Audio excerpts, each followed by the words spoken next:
Yan Kim, oh. Yan lang naman ang tama niyan. Wala naman gano'ng kalaki yan.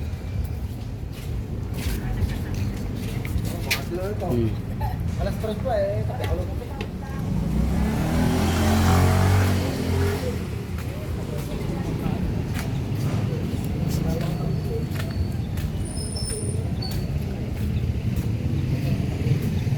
Yan lang, konti lang naman yun.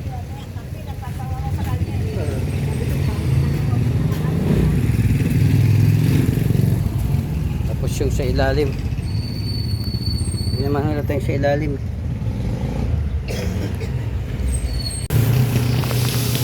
At sa mga dren, dito tayo sa paggawa ng sasakyan. Ito ay ang sasakyan natin, pinailamusan natin at saka pinapinturahan. Yan, bago na ulit. Ito ay ating ngayon binalik natin dito dahil para sa kanyang bapping o pag-finish ng sasakyan natin. So ito yung ngayon pinapanila dito para ako kumintab siya ulit at bumalik yung dati niyang kintab. Kasi dati ito mga dito may tama yan dito dati sa likod dahil nabangga ng sasakyan ng motor saka dito pero nawala siya.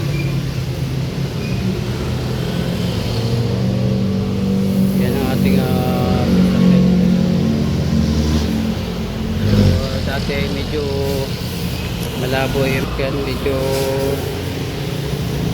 mandilaw-dilaw na katulad yan pero ngayon yan ang kulay din puti na siya. Hindi katulad dati na medyo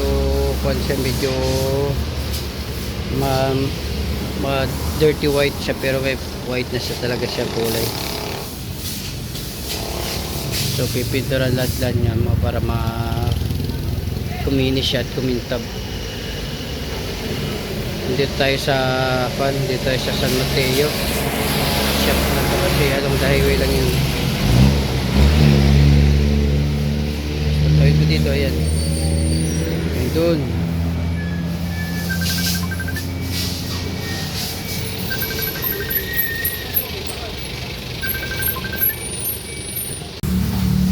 Ito naman tayo sa mga kabila. Isis na yung paligid.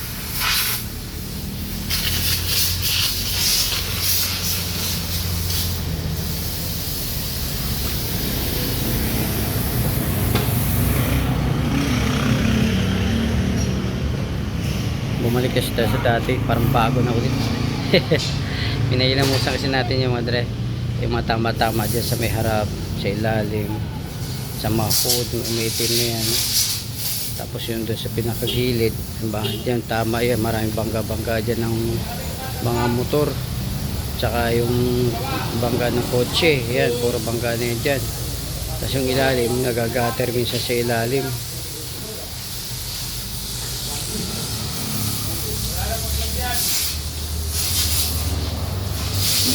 Pagka na yan dito ba tama dyan, pero ngayon medyo yan, pag na-wax pa na yan naging okay na yan. Dami sasakyan dito, may ginagawa rin dito sa loob. Gusto mo paggawa dito lang kayo sa ako na to, PM nyo lang ako, turo kayo kung saan banda to.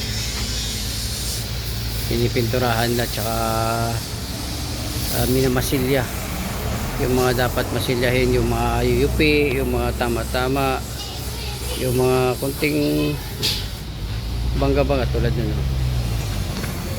Yung isa ay sahod naman yan, medyo may pit-pit yan kaya ginawan minasilya sa taas. Tapos kukot ko rin ng liha para umantay. Pero yan, Innova yan, binibenta nga yan eh. Ready to grab na rin yan, no, Andre, kung gusto nyo. Yan. Bago pa yan, yung 2020 model na Innova. Sa atin naman bago rin to, kaya lang siyempre hindi maiwasan sa kalsada na dumadaan tayo, may mga sasakyan na sayang gumagawa, sasakyan na mga dumadaan eh balasubas pa ng tao dito sa Pilipinas, sila lang mga motor. Pag nasagi ka, iwanan ka na lang sa tabi. Ito ang ating sasakyan. Yan. Pero ikukuhan lang yung mamasilit at saka babaping at natawag para yung kintab niya bumalik sa dati. Ito naman yung isa.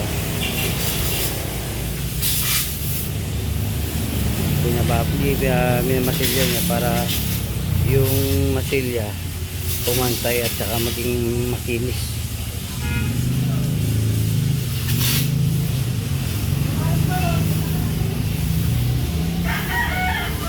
Marami dito mga sasakyan na ginagawa. Ito. So dito isa. Yan, tinatanggal yung kan, pero baba pa nila yan ang mamasilya para pagka papalitan, pagka pipinturan ulit, bago na ulit yan magka natapos. Ito nga yung ulo. Pininturahan na yan. Pag kinabit na yan dito, ayan ang kahan niya, kinabit na yan dito, bago na siya ulit, parang bumili ka na panibagong sasakyan. Ayan. Saya madre. So doon tayo sa ito naman, natanggal yung may butas-butas, saka lalagyan ng ang toppings, kaya yung masilya para pagka pinano ulit, bago na ulit. Kasi ang lulod niyan minsan hindi natin napapansin, alam mo okay, yung pala siyempre sa ulan init ay nauubos o nakuha na siya, natag ito, nabubutas, o di kaya naiipon yung acid rain at natawag. Eh malakas pa na yung acid na yan pagka pinabayaan mo lang yung acid niya, kakapit dyan sa alulod niya. So dyan nagsisimula yung pinaka kalawang madre. So kayo kung gusto niyo magpagawa dito, ayan, mabilis dito ang pagpagawa, depende sa pag-uusap nyo dito. Kasi dito ako nagpagawa ko dito ng pinacheck ko sa isang apps na kwan. Ayan, isang araw lang pinagawa ko. Pag biniwa ko dito ng isang araw, tapos kinabukasan nakuha ko na. Kaya lang kwan dyan ko, pinatagal ko lang, nainitan din dahil sabi susunod na uwi isang linggo babalik ko para makapag maibabaping nila, babalik yung pinakakindab niya, pinaka tag ito, natural niya ng kintab, parang bagong sa ulit na pintura, hindi katulad yung pag nagpipintura ka parang wala lang. So yun mga dre, sana magustuhan nyo. Kung gusto nyo magpagawa, PM nyo lang ako dito or message nyo ako para turo kayo dito kung saan banda to. So ito na mga dre ang ating pagbabaping, ang binabaping niya na.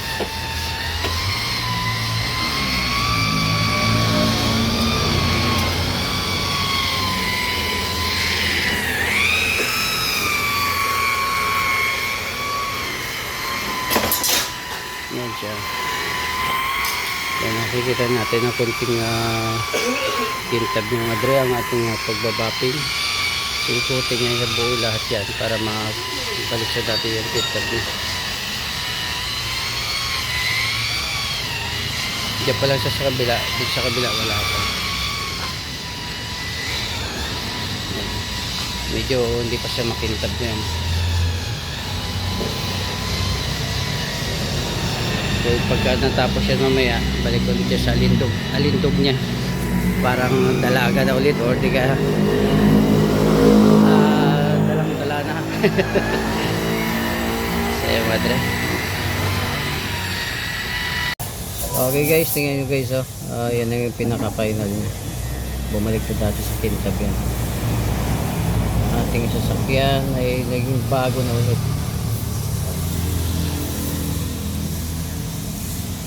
So yun pa sa kabila ginagatan na yan. Ayan, doon pareho pa may ikutan na yan. Pero yung pinaka-final yan ay tapos na yan. Diba? Parang bago, parang walang naiwang bakas. Ayan na. Tawa ng Diyos na pinturahan na rin siya. Pero yan ang balak ko talaga sana na every 2 years or every 3 years ay talagang kailangan siyang kailamusan para maging maintenance sa kanya pagbibiyahe araw-araw. Kasi mas maganda kasi pag maputi at saka malinis. Ay mga ating siguro guys, hanggang dito na lang ang ating pag-vlog. Don't forget to subscribe to this channel para lagi update sa aking pag-upload. Bye bye!